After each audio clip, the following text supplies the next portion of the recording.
विद्यार्थियों नमस्कार। आज हम अभिज्ञान शाकुंतलम के 2 अंक पूर्ण होने के पश्चात जो तीसरा अंक है यानी तृतीय अंक है, उस तीसरे अंक को हम प्रारंभ कर रहे हैं। आप सभी साथ में चलेंगे ऐसी मैं आशा करता हूँ। यानी सभी उस जो नोट्स मेरे द्वारा पीपीटी के माध्यम से जो भेजे जा रहे हैं, आप सभी उनको कॉपी के अंदर नोट करेंगे ऐसी मैं आशा करता हूँ। तो तीसरा जो अंक है, उस तीसरे अंक का पहला जो पद्य है उसका मैं वाचन कर रहा हूँ। पहला पद्य इस प्रकार से है। यानी तीसरे अंक के अंदर क्या है कि कुशाओं को लेकर के, कुछ मारवाड़ी में जिसको हम डाब कहते हैं, साहित्यिक भाषा में उसी को कुशा कहा जाता है। जो यज्ञ इत्यादि के अंदर काम आया करती है वो कुशा होती है। यानी कुशों को लेकर के कण्व का जो शिष्य है उसका प्रवेश होता है और इसके पश्चात जो है शिष्य जो होता है वह राजा से कहता है। राजा दुष्यंत महाप्रभावशाली हैं, उन महानुभाव राजा के आश्रम में प्रवेश करते ही हमारे जो भी धार्मिक कार्य हैं वो निर्विघ्न चलने लगे हैं। और उसके पश्चात ये पद्य आता है। का कथा बाण संधाने ज्या शब्द नैव दूरतः है, हुंकारेणेव धनुष है, स ही विघ्ना पोहति। बाण संधाने का कथा, बाण का मतलब वाणी होता है और संधाने का मतलब उसको चढ़ाना होता है। बाण संधाने का कथा यानी धनुष पर बाण चलाने की तो बात ही क्या है। ही स है ज्या शब्देन एव धनुष है, हुकारेण इव विघ्नान दूरतः अपोहति। यानी जो प्रत्यंचा के शब्द से ही मानो धनुष की जो हुकार है, हुकार से जो है विघ्न है वो दूर कर देते हैं।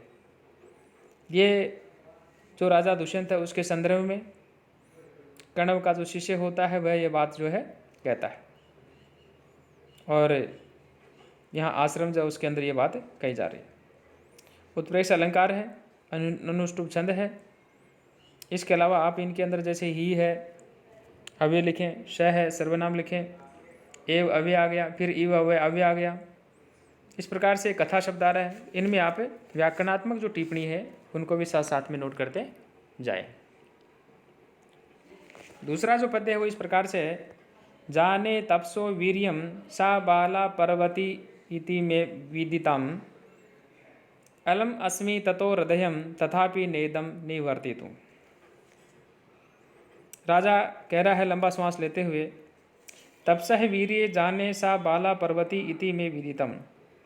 इन्हें तपस्या की शक्ति जो है उसको मैं जानता हूँ और वह जो बाला पर्वती वह प्रादीन जो बोली वाली जो कन्या है शकुंतला है वह प्रादीन है।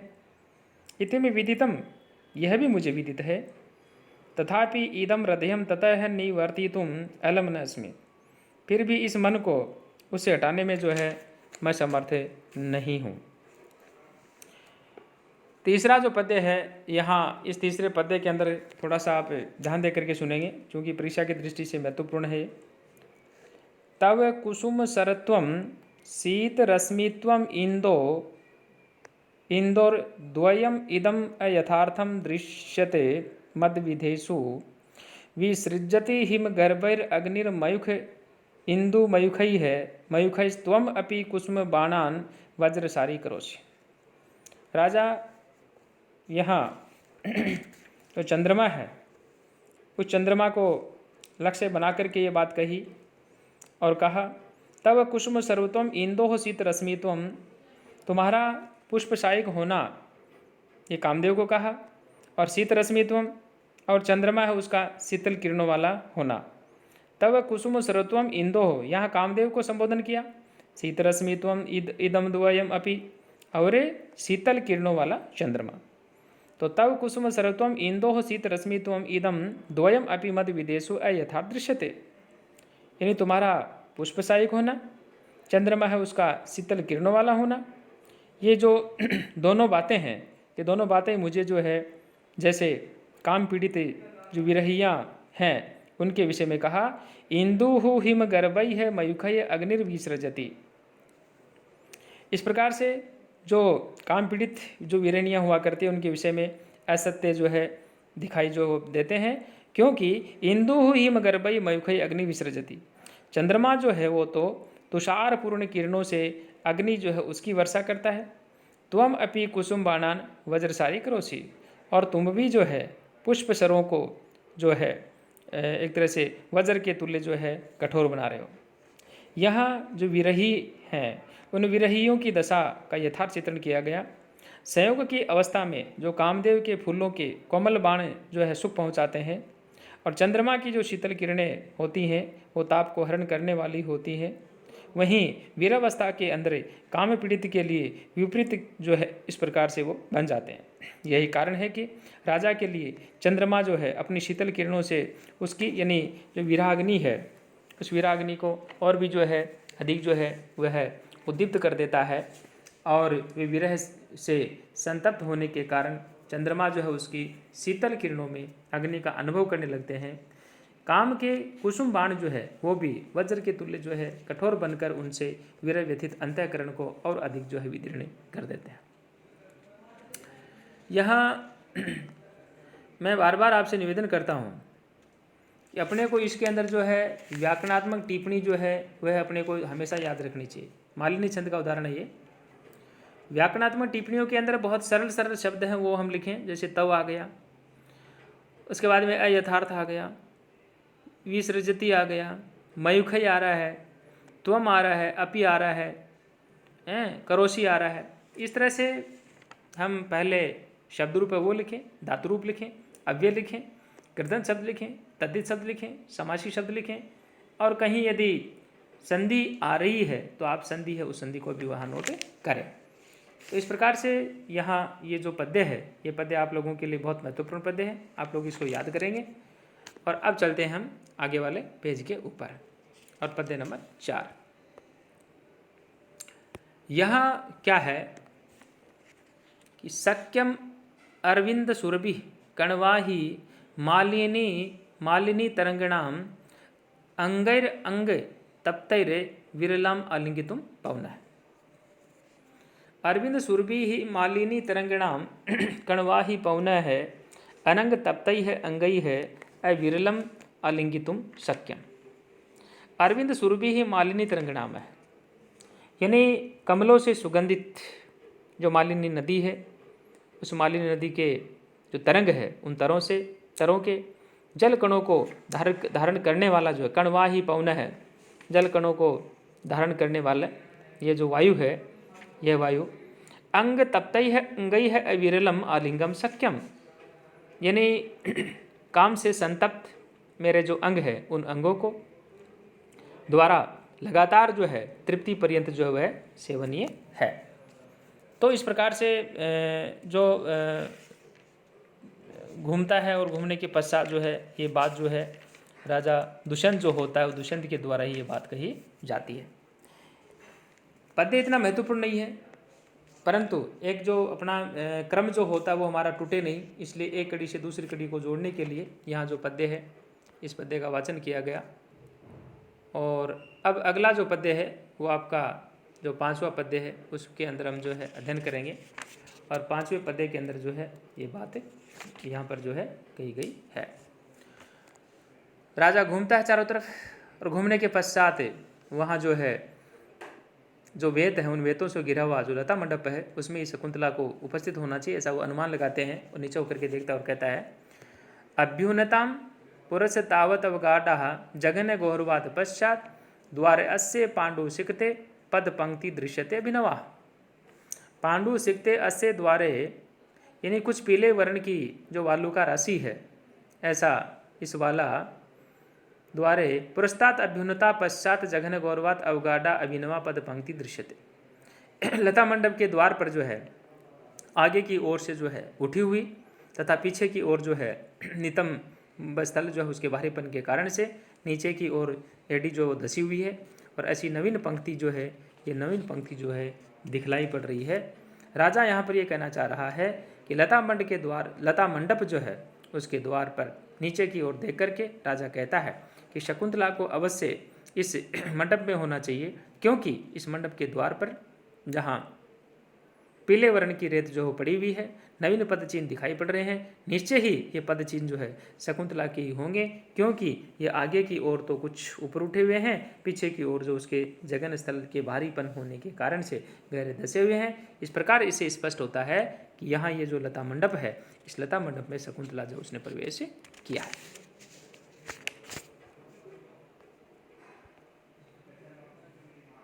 छठा पद्य यहाँ पर आइए। शकुंतला जो है वह अपनी सखियों से कह रही है कि सखियों, क्या तुम मुझ पर हवा कर रही हो। वो एक तरह से राजा के अंदर लीन हो गई है। दोनों सखियाँ चिंता का नाटक करती हुई वह दोनों को देखती हैं, और राजा जो होता है वह कहता है क्या, बलवत अस्वस्थ शरीरा, यानी शकुंतला अत्यंत अस्वस्थ शरीर वाली दिखाई दे रही है। शकुंतला दृश्यते सवितर्कम तत् किम अयम आत्मदोष स्यात् उत यथा में मनसी वर्तते। तो क्या यह जो है लू का दोष है, अथवा जैसा मेरे मन के अंदर है।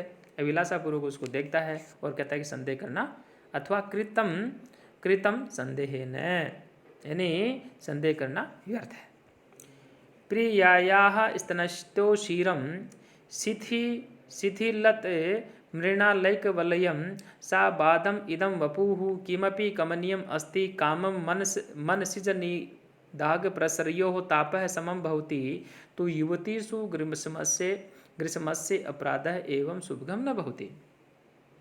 राजा कह रहा है प्रियायाः स्तनस्थो क्षीरम, यानी प्रिया जो शकुंतला है उसके स्तनों पर जो है खस के लेप से युक्त जो है शिथिलित मृणालय के वलयम है, अर्थात ढीले हुए कमलनाल जो है उस कमलनाल के एक कंकण से युक्त होती हुई साबादम इदम वपु किमपि कमनियम, अस्वस्थ इसका जो शरीर है वह भी शरीर जो है क्या मनोज्ञ है, अर्थात सुंदर है।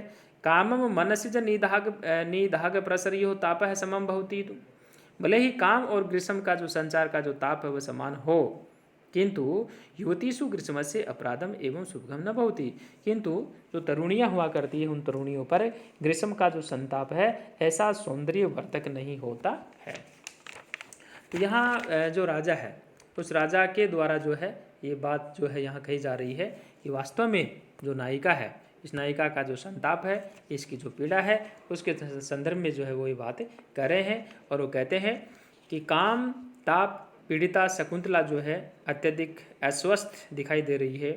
उसके वक्ष स्थल पर शीतलता दायक खस का लेप किया गया है और कोमलता के कारण वह हाथ में केवल एक मृणाल का ढीला कंगन धारण किए हुए है, परंतु इस अवस्था में भी वह अति सुंदर प्रतीत हो रही है। यद्यपि काम और लू का प्रभाव समान रूप से शरीर को अस्वस्थ बना देता है, पर लू लगने से शरीर का सौंदर्य जो है नष्ट हो जाता है। अतएव राजा का विचार है कि शकुंतला पर यह जो ग्रीष्म का प्रभाव इतना कमनीय जो है संपादक नहीं हो सकता। यह तो अवश्य ही काम का प्रभाव है, जिसमें निर्बलता होने पर भी जो है उसका शरीर जो है वो सुंदर दिखाई देता है।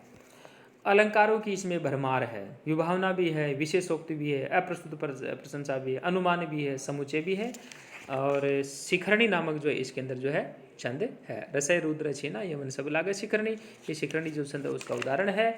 तो आप सभी विद्यार्थी जो है इस प्रकार से तीसरा जो अंक है उसमें 6 नंबर के संख्या है वहाँ तक के जो पद्य आपके पूर्ण हो चुके हैं। मैं समझता हूँ कि आप सभी जो है इसको नोट करेंगे, और रजिस्टर के अंदर नोट करने के पश्चात कोई भी यदि आपकी प्रॉब्लम हो तो आप ग्रुप के अंदर शेयर करें।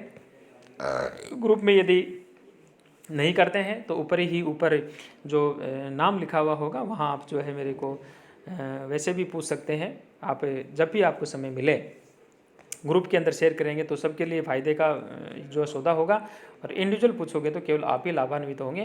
तो इसलिए ये मेरी धारणा रही है कि कोई भी यदि पाठ्य सामग्री है वो एक की बजाय यदि सभी विद्यार्थियों को यदि हम शेयर करें तो सभी के लिए वो एक फ़ायदे का सौदा होता है।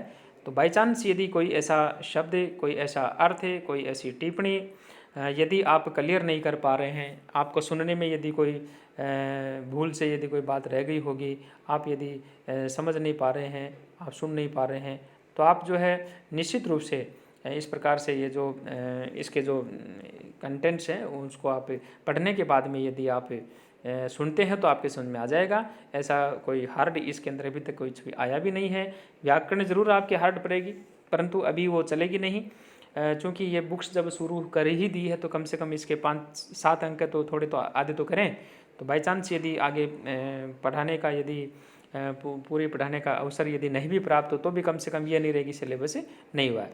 तो विद्यार्थियों, आप सभी जो है इस प्रकार से जो नोट्स है वो साथ साथ में बनाते रहे। और सभी को एक बार पुनः जो है बहुत बहुत आप सभी का आभार, धन्यवाद।